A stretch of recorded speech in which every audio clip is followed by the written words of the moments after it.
جی دیکھیے، پہلی بات تو یہ ہے کہ بڑا افسوسناک عمل ہے کہ جس طرح سے پچھلے 19 ماہ سے لگاتار ہمیں اپنے گھر پہ محصور کر دیا گیا ہے، اور بدقسمتی یہ ہے کہ جس طرح سے عوام سے ہمیں ملنے سے روکا جا رہا ہے، ہمارا جو ایک رابطہ ہے اور رشتہ ہے عوام کے ساتھ، اس کو بالکل مسدود کر دیا گیا ہے۔ تک 82 جمعہ ہو گئے ہیں، مجھے جامع مسجد جانے کی اجازت نہیں دی جا رہی ہے، اور میڈیا کے توسط سے یہ خبر آئی کہ اب ہماری نظر بندی ختم کی جا رہی ہے۔ کچھ پولیس آفیشلز یہاں میرے پاس آئے اور انہوں نے کہا کہ آپ کو اب اجازت دی جائے گی کہ آپ جمعہ کو جائیں، اور میڈیا میں بھی یہ خبر چلی کہ نظر بندی ختم کر دی گئی ہے اور اب میں ایک آزاد شہری ہوں۔ لیکن شام دیر گئے سے کل تقریباً 8 ساڑھے 8 بجے پھر پولیس آفیشلز کچھ آئے اور انہوں نے کہا کہ نہیں جی، آپ کی نظر بندی برقرار ہے اور آپ کو جامع مسجد کل جانے کی اجازت نہیں دی جائے گی۔ تو یہ ایک افسوسناک عمل ہے۔ میں حیران ہوں اس بات پہ کہ حکومت ہند کے اعلیٰ ترین ایوان پارلیمنٹ میں بھارت کے وزیر داخلہ نے یہ کہا کہ کشمیر میں کوئی جو ہے وہ نظر بند نہیں ہے، کوئی سیاسی قیدی نہیں ہے، کوئی گھر میں بند نہیں ہے۔ پچھلے 19 ماہ سے ہم گھر میں بند ہیں اور ہمیں کوئی یہاں پہ ریلیف نہیں دیا جا رہا ہے۔ آج غالباً میرا یہ پہلا انٹرویو آپ کے ساتھ ہے پچھلے 19 ماہ میں، کیونکہ ہم یہ محسوس کر رہے ہیں کہ نہ صرف ہمارے جو سول رائٹس ہیں وہ طاقت کے بل پہ سلب کر لیے گئے ہیں، بلکہ تمام انسانی مذہبی حقوق بھی جو ہیں وہ جس طرح سے بالکل میں آج بڑا پر امید تھا کہ مجھے جامع مسجد جانے دیا جائے گا۔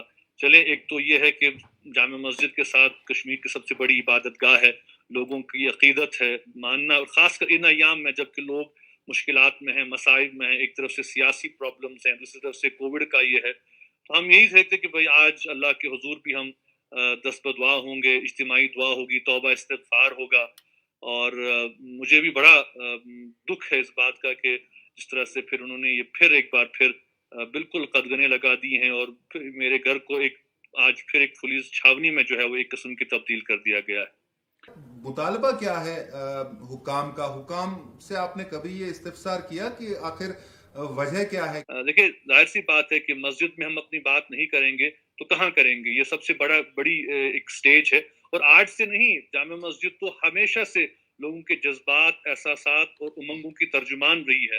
بحیثیت میر وائز بھی، بحیثیت حریت کانفرنس کے سربراہ بھی، ہم نے ہمیشہ وہاں حق کی بات کی ہے، ہم نے امن کی بات کی، ہم نے کبھی نہیں کہا ہے کہ بھائی ہم جنگ و جدل چاہتے ہیں۔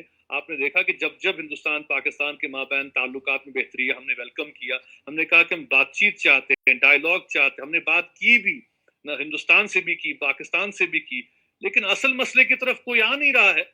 اور پرسوں بھی ہم نے کہا کہ بھائی ٹھیک ہے، ہمیں خوشی ہے کہ بھائی ایل او سی پہ اب سیز فائر ہو گیا ہے، لیکن اصلی مسئلے کی طرف آنے کی ضرورت ہے۔ دیکھیے، مجھے بند کرنے سے یا قدغنے لگانے سے 19 ماہ سے تقریباً میں بند ہوں، میرے باقی ساتھی جیلوں میں ہیں، آدھے تہاڑ میں ہیں، آدھے مختلف جیلوں میں، عقوبت خانوں میں ہیں۔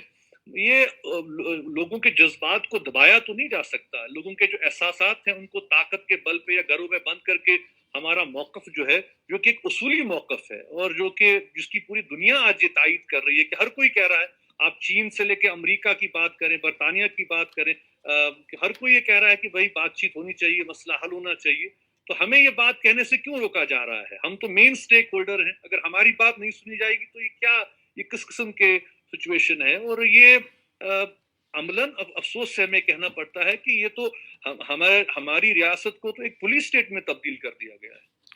میر بھائی صاحب، حکومت کا بڑی دیر سے یہ استدلال رہا ہے کہ جامع مسجد کو سیاسی مقاصد کے لیے استعمال کیا جاتا ہے۔ جو سچویشن یہاں پہ پیدا ہوئی 5 اگست کے بعد یا اس سے پہلے بھی اگر ہم بات کریں، ایک میروائز کی حیثیت سے میرا یہ فرض بنتا ہے کہ مجھے کہنا ہے، اگر لوگوں پہ ظلم ہو رہا ہے، زیادتی ہو رہی ہے، ناانصافیاں ہو رہی ہیں، تو کیا ہمیں یہ حق بھی نہیں ہے کہ ہم اس پہ آواز اٹھائیں گے؟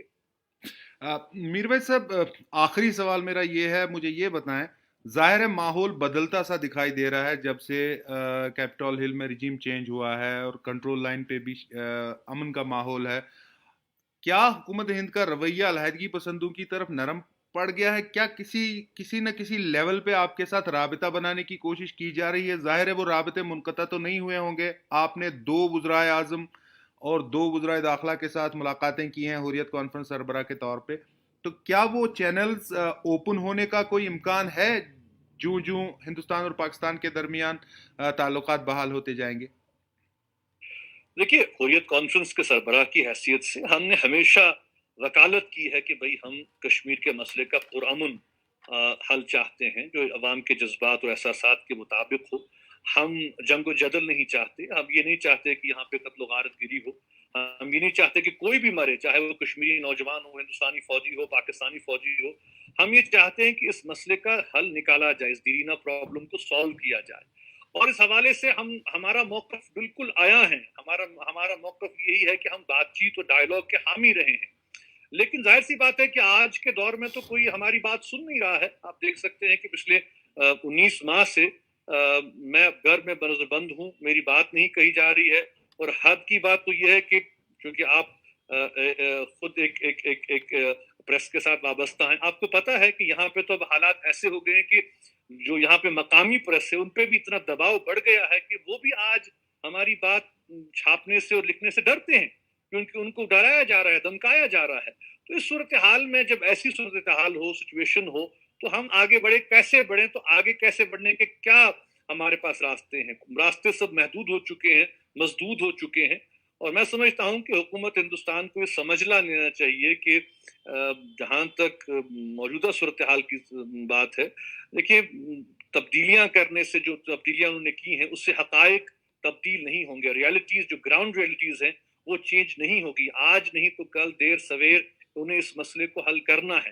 اور اس لیے بہتر یہی ہے کہ وہ اپنی سوچ کو بدلیں اور جو اس کشمیر کے حوالے سے جو واجپئی کا ایک انڈرسٹینڈنگ تھی، اس کا ایک اپروچ تھا جس میں اس نے پاکستان کے ساتھ بھی بات چیت شروع کی، کشمیریوں کے ساتھ بھی بات چیت شروع کی. میں سمجھتا ہوں کہ وہی ایک طریقہ ہے آگے چلنے کا اور مسائل کا حل تلاش کرنے کا. باقی میں آخر پہ کہوں گا کہ دیکھیں یہ چاہے یہ ہمیں بند رکھیں یا آزاد رکھیں، اس سے جو ہے جو ہمارا اصولی موقف ہے وہ اس میں کوئی تبدیلی نہیں آئے گی.